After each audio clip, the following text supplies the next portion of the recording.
She had always believed her life was ordinary, stitched together with routines and familiar faces. Morning coffee, crowded trains, quiet evenings staring out of the window.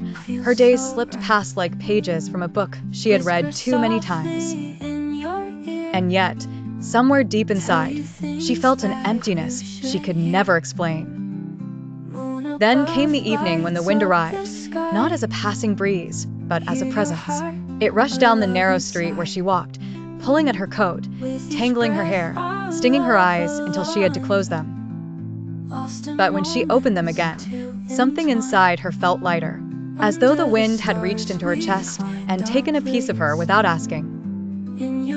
At first, she thought she had imagined it. She shook her head, kept walking, told herself it was only weather.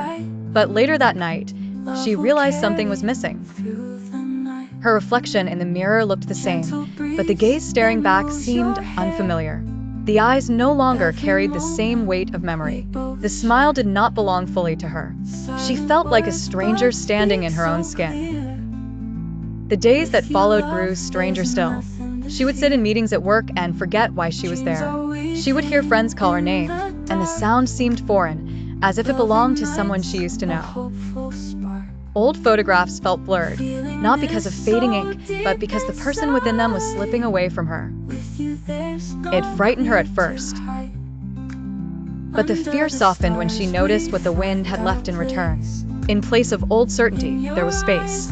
In place of fixed identity, there was possibility. She began walking longer after work, lingering in places she had never noticed before. An old bookstore tucked behind a crumbling wall, a cafe where strangers told stories that somehow felt like her own, a bridge where musicians played songs that made her heart ache with recognition. She started writing again, something she had abandoned years ago.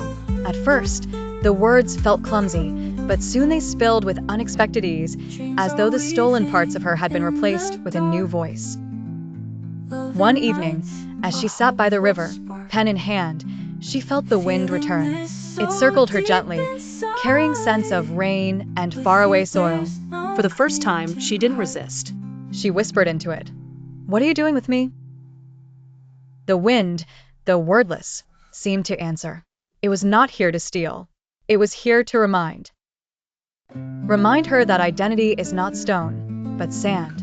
Not locked, but living. Not given once, but shaped again and again. Every time we change, every time we let go of who we think we are. Tears slipped down her cheeks, not from grief, but from release. She understood now. The mistakes she had carried for years, the labels that had clung to her skin, the expectations she had never asked for. All of them had been swept away, piece by piece, until she stood raw and unguarded.